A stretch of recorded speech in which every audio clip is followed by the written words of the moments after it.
Bonjour, vous avez été nombreux à exprimer dans le sondage que j'avais envoyé par Pronote que le fait que vous ne compreniez pas mes explications pour le devoir de jeudi 2 avril à 9h30. Alors, je vais les reprendre ces explications et vous montrer qu'elles étaient claires pourtant. Voici. Je vous ai dit qu'on allait utiliser l'application Socrative, qui est une application américaine, très utilisée dans le monde, dont je vous ai donné le lien ici en bleu. On clique sur ce lien et on aboutit à cet écran. Alors, je précise dans les explications que peut-être le français n'est pas par défaut, donc vous allez choisir le français, mais il sera certainement par défaut. Ensuite, j'ai bien écrit ici que vous entrez, alors en majuscule sans espace, 2006 pour entrer dans la classe. D'accord? Et seulement après, vous allez rentrer votre prénom suivi de la première lettre de votre nom. Donc, on y va. Comme je l'ai précisé, 2006. Là, je rentre dans la classe. Je saisis mon nom. Si je reprends Lilou, j'espère qu'elle ne me voit pas. Voilà, je mets mon prénom et mon première lettre de mon nom. D'accord? Pour chacun. Terminé. L'exercice commence. Vous allez avoir 30 minutes. Alors, c'est l'occasion de refaire votre cours. Qu'est-ce que je dois répondre ici?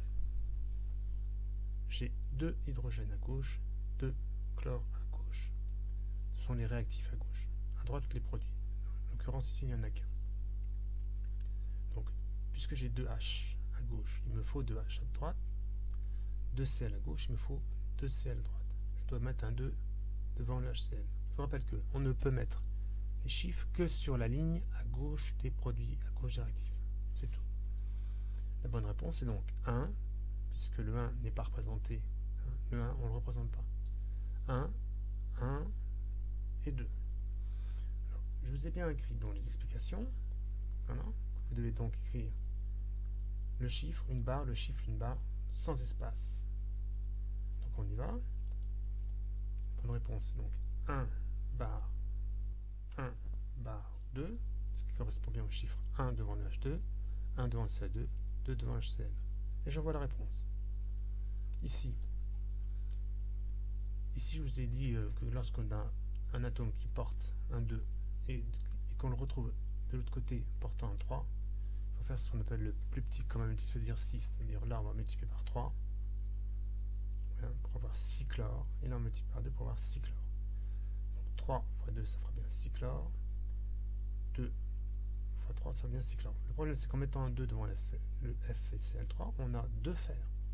Il va falloir donc mettre un 2 de l'autre côté. Donc la réponse est 2, 3 et 2. Je vais donc mettre 2 barre 3 barre 2. Et j'envoie la réponse.